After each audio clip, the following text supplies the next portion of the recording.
ಆ ಸಂದೇಶವನ್ನು ಹೇಳುತ್ತಿದ್ದ. ಈ ಪರ್ಯಾಸವೇನೆ ಕೃಷ್ಣ? ಇದು ಪರ್ಯಾಸ್ಯವನ್ನು ಬೇಕು ಸೇವಾ. ನಿನ್ನನ್ನು ಕಂಡರೆ ನನಗೆ ಸ್ವಲ್ಪ ಭಯ.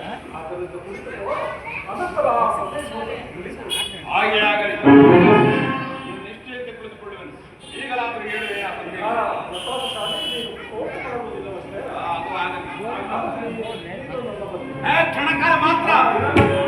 ಸಹೋದರಿ, ನಾನು ಹೇಳಿದಂತೆ ಮಾಡಬೇಕು. ಹಾಗಾದರೆ ಎಲ್ಲಿಕೋ ಹೇಳುವೆ. ಈ ರಕ್ತದಿಂದ ನಿನ್ನ ಬುದ್ಧಿಯನ್ನು ಕೈಗೊಂಡು ಬದ್ಧವಾಗಿ ಶತ್ರುಗಳ ಎಡಗುರಿಯನ್ನು ಬಿಡಿಸುವುದರಲ್ಲಿ ಗಂಡು ಮಕ್ಕಳು ನೀನು ಆ ಸಂದೇಶವನ್ನು ಕೇಳುವ ಇಚ್ಛೆ ಇದ್ದರೆ ಮಣ್ಣನ ಹೇಳಿದಂತೆ ನನ್ನ ಕರೆಯನ್ನು ಭದ್ರವಾಗಿ ತಪ್ಪಿಸು.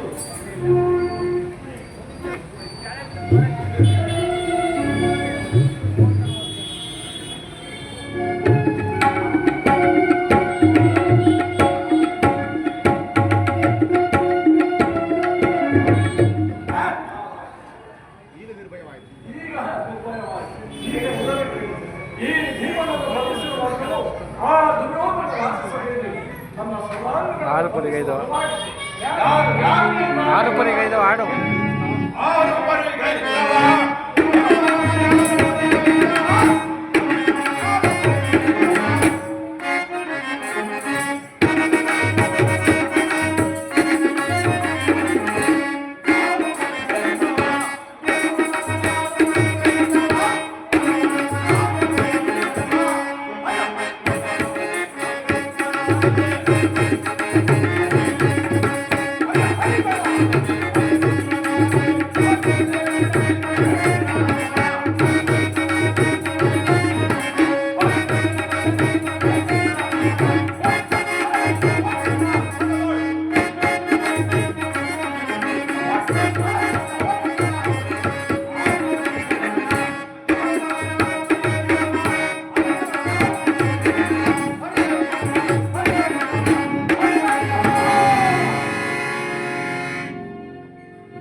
ದುರಾಚಾರ್ಯರಾದ ಆತನ ತಮ್ಮ ವಿಶ್ವಾಸವನ್ನು ಕಾರ್ಯರೂಪಿಸಿಕೊಂಡರು.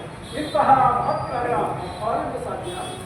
ಈ ನೀಚ ಕೃತ್ಯದಿಂದ ದುರ್ಯೋಧನ ಮೂಲಾಭಿಮಾನವು ಶಿಖರವನ್ನು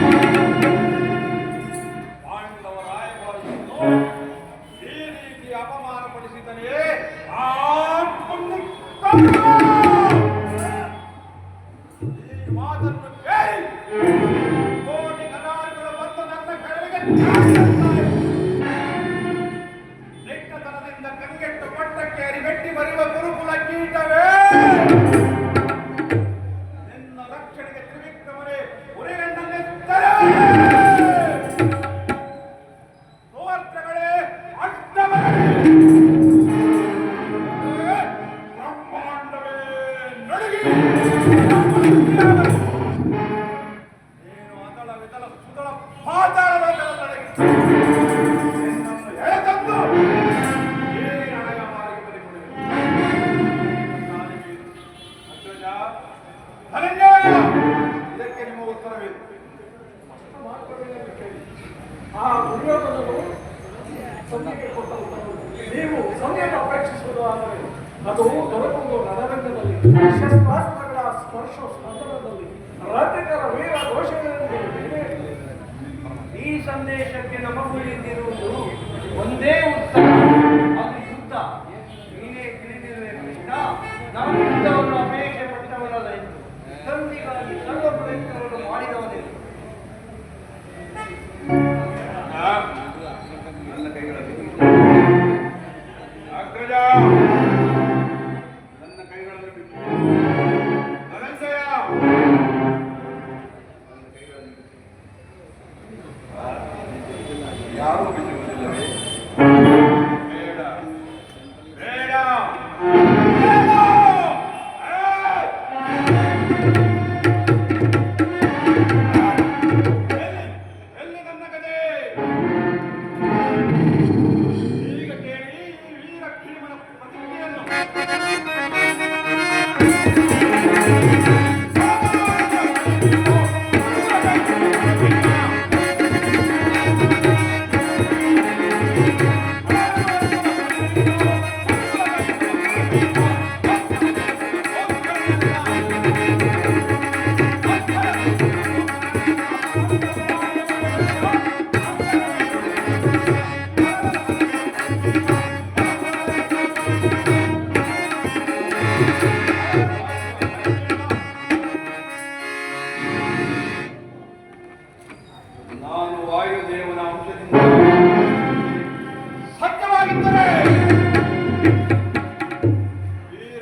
ರಕ್ತಾಭಿಷೇಕ ಮಾಡಿ ಓ ದುರ್ಯೋಧನನ ತೊಡೆಯನ್ನು ಈ ನನ್ನ ಗದಾದಂಡದಿಂದ